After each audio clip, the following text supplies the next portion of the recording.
यह कहानी है रवीश नाम के लड़के और उसकी प्रेमिका अवनी की। एक दिन रवीश और अवनी एक गार्डन में बैठे थे। वहाँ ज़्यादा भीड़ नहीं थी। उस दिन अवनी का जन्मदिन था और रवीश उसके लिए एक तोहफा लेकर आया था। अवनी ने खोलकर देखा तो उसके अंदर एक पुराने जमाने का कैमरा था जो बंद था। असल में अवनी को फोटोग्राफी का बहुत शौक था, इसीलिए रवीश कैमरा लेकर आया था। यह तो बहुत पुराना है पर बहुत अच्छा है। तुम्हें कौन सी इसमें से फोटो निकालनी है?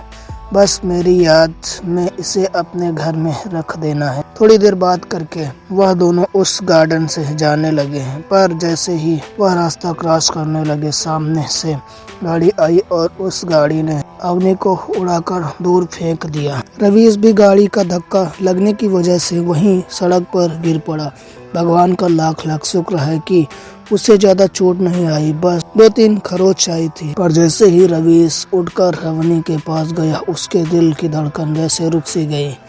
उसको अपनी आंखों पर विश्वास नहीं हुआ, क्योंकि अवनी वहाँ लोगों के बीच मरी पड़ी थी और उसका बहुत सारा खून बह रहा था। जल्द ही वहाँ एम्बुलेंस आई और अवनी की गाड़ी को ले गई। रवीश वहीं सड़क के किनारे बेजान सा बैठा हुआ था।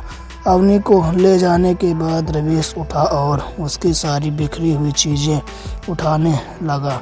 अचानक उसका ध्यान उस कैमरे पर गया। वह कैमरा अब पूरी तरह से टूट चुका था। रवीश ने कैमरे के सारे पार्ट्स उठाए और उन्हें घर ले गया। उसने उस कैमरे के पार्ट्स को अपने के टेबल पर रखते हुए कहा, अब तुम हमेशा मेरे साथ रहोगे, क्योंकि अब मेरे पास बस तुम्हारी यादें, और जब तक मैं जिंदा हूँ मेरी यादों को कोई नहीं छीन सकता, मुझसे कोई नहीं।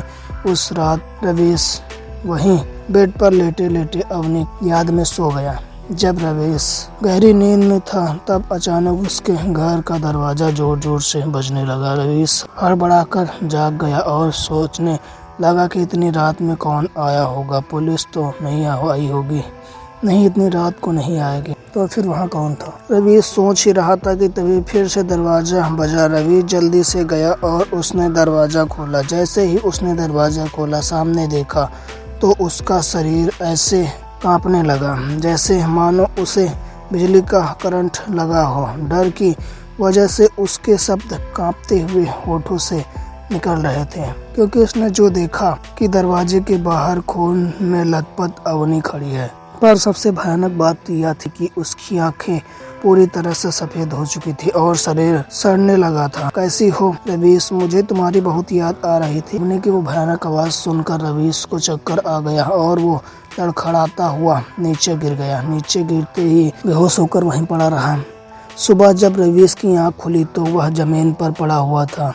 वह होश में आते ही कहने लगा, यह रात को मेरे साथ क्या हुआ?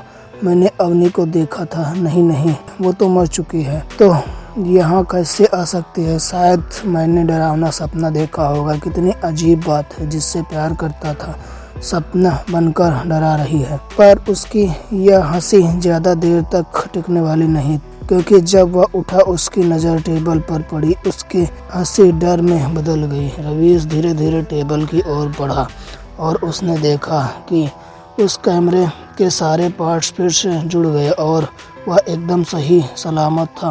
पर उससे भी चौंका देने वाली बात एक और थी जिसने रवीश को सबसे ज्यादा अचंभित कर दिया। यह बात थी कि उस कैमरे पर कुछ उंगलियों के निशान थे जो खून से रंगे हुए थे। रवीश को कुछ समझ नहीं आ रहा था, आखिर यह हुआ कैसे? मतलब अवनी आई थी और ये उसकी उंगलियों के निशान है। रवीश ने हल्के से उस कैमरे को उठाया और अलमारी में बंद कर दिया। रवीश एक मेडिकल में काम करता था।